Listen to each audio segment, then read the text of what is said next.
అదరగొట్టే కారం రంగు రుచి ఆచి కారం పొడి.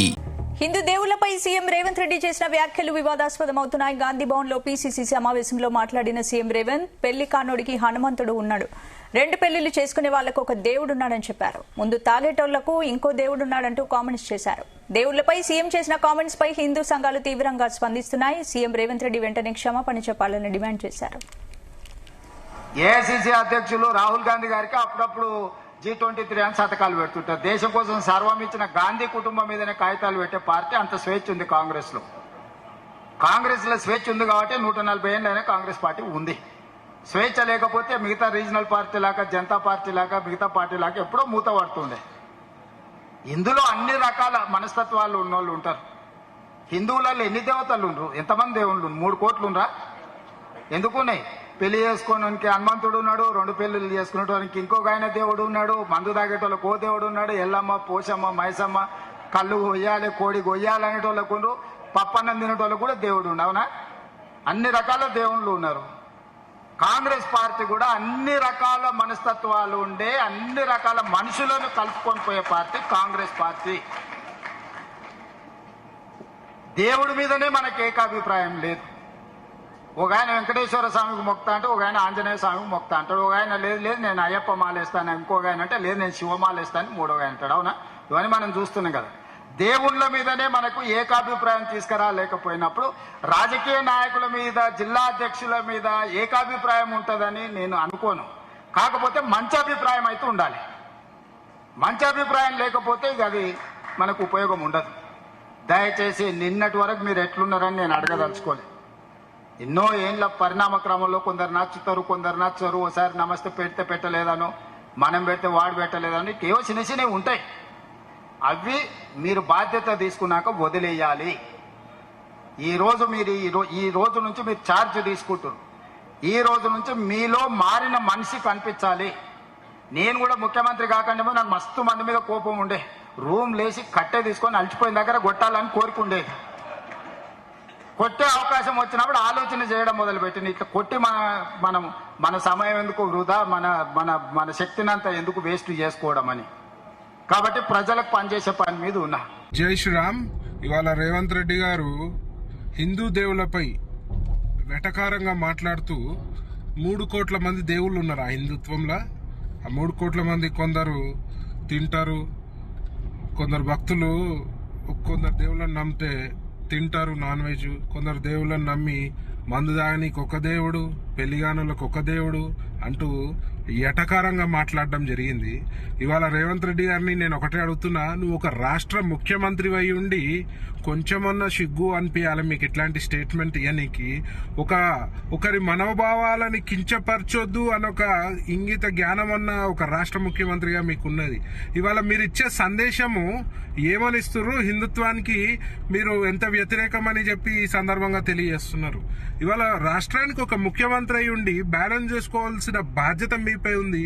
ఆల్రెడీ మీరు ఎక్కడ పోయినా కాంగ్రెస్ పార్టీ, ముస్లింల పార్టీ, ముస్లింలు ఉంటేనే కాంగ్రెస్ పార్టీ అంటూ మీ యొక్క భావన తెలియజేస్తుంటారు. మరి ఇవాళ హిందువుల మనోభావాలని కించపరిచే విధంగా, వారు మా దేవీ దేవతలను అవమానపరిచే విధంగా మాట్లాడుతూ మరి టోటల్ గా యాంటీ హిందూ గవర్నమెంట్ అనే ప్రూవ్ చేసుకునే విధంగా మీ యొక్క స్టేట్మెంట్ ఉంది. మరి ఇవాళ హిందూ సోదరులు ఏకమైతే మాత్రం ఇవాళ మీ ఇట్లాంటి స్టేట్మెంట్స్ కి తీవ్రంగా వ్యతిరేకిస్తారు. మరి మీ ప్రభుత్వాన్ని తాట తీస్తారని చెప్పి సందర్భంగా తెలియజేస్తూ, మరి దయచేసి మీరు ఆ హిందూ సోదరులందరూ కూడా ఆలోచించాలి. వీళ్ళ ధోరణి ఎట్లుందో హిందువులపై ఆల్రెడీ మీరు చూస్తూనే ఉన్నారు. గతంలో ఎన్నో సంఘటనలు యాంటీ హిందూ సోషల్ ఎలిమెంట్స్ లెక్క వీళ్ళు తయారవుతుర్రు. మరి ఇవాళ వీళ్ళ సంకేతాన్ని చూస్తుంటే మరి కాంగ్రెస్ కాదు, ఇది కాంగ్రెస్ అనే విధంగా వీళ్ళు సంకేతాలు ఇస్తున్నారు. ఇప్పటికైనా హిందూ సోదరులు మేల్కోవాల్సిన అవసరం ఉంది. కాంగ్రెస్ విజయంలో వీళ్ళ విషయంలో మేల్కోవాల్సిన అవసరం ఉంది. బిడ్డ ఇట్లనే మరి హిందుత్వంపై, హిందూ దేవులను అవమానపరిచే విధంగా మరి మాట్లాడితే మాత్రం హిందూ సమాజం వీళ్ళ తాట తోలు తీస్తారని ఈ సందర్భంగా తెలియజేస్తూ మరి ప్రతి ఒక్క హిందూ సోదరుడు ఆలోచించే సమయం ఆసనమైందని తెలియజేస్తున్నాను. జై శ్రీరామ్. ఇవాళ రేవంత్ రెడ్డి గారు హిందూ దేవులపై వెటకారంగా మాట్లాడుతూ 3 కోట్ల మంది దేవుళ్ళు ఉన్నారు ఆ హిందుత్వంలో. ఆ 3 కోట్ల మంది కొందరు తింటారు, కొందరు భక్తులు కొందరు దేవుళ్ళని నమ్మితే తింటారు నాన్ వెజ్, కొందరు దేవుళ్ళని నమ్మి మందు తాగనీకి ఒక దేవుడు, పెళ్లిగానులకు ఒక దేవుడు అంటూ ఎటకారంగా మాట్లాడడం జరిగింది. ఇవాళ రేవంత్ రెడ్డి గారిని నేను ఒకటే అడుగుతున్నా, నువ్వు ఒక రాష్ట్ర ముఖ్యమంత్రి అయి ఉండి కొంచెమన్నా సిగ్గు అనిపించాలి మీకు ఇట్లాంటి హిందూ దేవుళ్లపై సీఎం రేవంత్ రెడ్డి చేసిన వ్యాఖ్యలు వివాదాస్పదమవుతున్నాయి. గాంధీ భవన్ లో పీసీసీ సమావేశంలో మాట్లాడిన సీఎం రేవంత్ పెళ్లి కానోడికి హనుమంతుడున్నాడు, 2 పెళ్లిళ్లు చేసుకునే వాళ్లకు ఒక దేవుడు ఉన్నాడని చెప్పారు. మందు తాగుటర్లకు ఇంకో దేవుడు ఉన్నాడంటూ కామెంట్స్ చేశారు. దేవుళ్లపై సీఎం చేసిన కామెంట్స్ పై హిందూ సంఘాలు తీవ్రంగా స్పందిస్తున్నాయి. సీఎం రేవంత్ రెడ్డి వెంటనే క్షమాపణ చెప్పాలని డిమాండ్ చేశారు. ఇదే అంశానికి సంబంధించి పూర్తి అప్డేట్స్ మా క్రైమ్ బ్యూరో చీఫ్ రవితేజ అందిస్తారు. రవితేజ. జై శ్రీరామ్. ఇవాళ రేవంత్ రెడ్డి గారు హిందూ దేవులపై వెటకారంగా మాట్లాడుతూ 3 కోట్ల మంది దేవుళ్ళు ఉన్నారు ఆ హిందుత్వంలో. ఆ 3 కోట్ల మంది కొందరు తింటారు, కొందరు భక్తులు కొందరు దేవుళ్ళని నమ్మితే తింటారు నాన్ వెజ్, కొందరు దేవుళ్ళని నమ్మి మందు తాగనీకి ఒక దేవుడు, పెళ్లిగానులకు ఒక దేవుడు. రైట్, ఇందుకు సంబంధించి పూర్తి అప్డేట్స్ మా క్రైమ్ బ్యూరో చీఫ్ రవితేజ అందిస్తారు. రవితేజ. సీఎం రేవంత్ రెడ్డి సభలో మాట్లాడినటువంటి తీరుని హిందూ సంఘాలు తీవ్రంగా వాటిని వ్యతిరేకిస్తా ఉన్నాయి.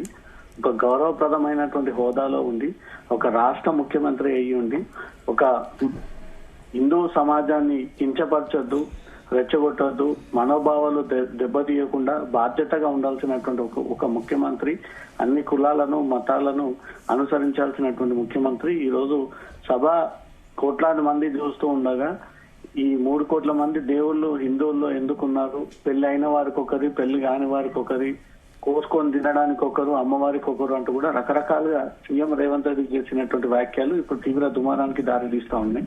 హిందూ సంఘాలు రాష్ట్ర ముఖ్యమంత్రి కౌంటర్ గా వారు వీడియోలు రిలీజ్ చేస్తూ ఇది పెద్ద మొత్తంలో సోషల్ మీడియాలో ట్రోలింగ్ నడుపుతా ఉన్నారు. ఒక ముఖ్యమంత్రి హోదాలో ఉండి ఈ రకంగా కులాలని మతాలని వేరియేషన్ చేసి మాట్లాడొచ్చా? హిందూ సంఘాలని ఈ రకంగా రేవంత్ రెడ్డి వ్యవహరించడం మాత్రం తమకు అవమానకరంగా ఉంది. రేవంత్ రెడ్డి చేసినటువంటి వ్యాఖ్యలపైన హిందూ సమాజం ఇప్పటికైనా కదిలి హిందూ అందరూ ఏకం అవ్వకపోతే ఈ రకంగానే ఎవరు పడితే వాళ్ళు హిందువుల పైన మాటలతో యుద్ధం చేస్తారు. ఇమీడియట్ గా సీఎం రేవంత్ రెడ్డి దీనిపైన క్షమాపణ చెప్పాలంటూ బీజేపీ సీనియర్ నాయకులు చికోటి ప్రవీణ్ తన అభిప్రాయాన్ని వీడియో రిలీజ్ చేసి సోషల్ మీడియాకు దాన్ని ఫార్వర్డ్ చేయడం జరిగింది. దాంతో పాటు హిందూ సంఘాలంతా కూడా ఏకమై సీఎం రేవంత్ రెడ్డి మాట్లాడినటువంటి తీరును తీవ్రంగా వ్యతిరేకిస్తూ ఆందోళనకు సిద్ధమవుతున్నట్టుగా తెలుస్తోంది. ఈ 3 కోట్ల మంది దేవుళ్ళు ఉన్నారంటూ అవహేళన చేయడము, ఈ హిందువులని అనడము, ఇన్ని రోజుల పాటు దేవుడు భక్తి అంటూనే మళ్ళీ తిరిగి అధికారం పొందిన తర్వాత దేవుడు లేదు భక్తి లేదు అన్నట్టుగా కొంతమంది వ్యవహరిస్తా ఉన్నారు. హిందూ సమాజం అంతా కూడా గమనించండి, ఇప్పటికైనా యూనిటీ తెచ్చుకోండి. ఎవరిని గెలిపిస్తా ఉన్నారు, ఎవరు రాష్ట్రాన్ని ఏలుతా ఉన్నారు, మళ్ళీ తిరిగి హిందూ దేవుళ్ళని తిట్టే విధంగా, హేళన చేసే విధంగా, గౌరవం లేకుండా మాట్లాడిన వీళ్లకు మళ్ళీ ఓట్లు వేయకండి అంటూ మాత్రం హిందూ సంఘాలు వారి అభిప్రాయాలను వ్యక్తం చేస్తా ఉన్నారు. ఇప్పుడు సీఎం రేవంత్ రెడ్డి చేసినటువంటి వ్యాఖ్యలు తీవ్ర దుమారానికి దారితీస్తా ఉన్నాయి. స్పందన. స్టేట్మెంట్ ఇయనికి ఒకరి మనోభావాలని కించపరచొద్దు అనొక ఇంగిత జ్ఞానం అన్న ఒక రాష్ట్ర ముఖ్యమంత్రిగా మీకున్నది. ఇవాళ మీరు ఇచ్చే సందేశము ఏమనిస్తున్నారు, హిందుత్వానికి మీరు ఎంత వ్యతిరేకమని చెప్పి ఈ సందర్భంగా తెలియజేస్తున్నారు. ఇవాళ రాష్ట్రానికి ఒక ముఖ్యమంత్రి అయి తెరకొట్టే కారం రంగు రుచి ఆచి కారం పొడి.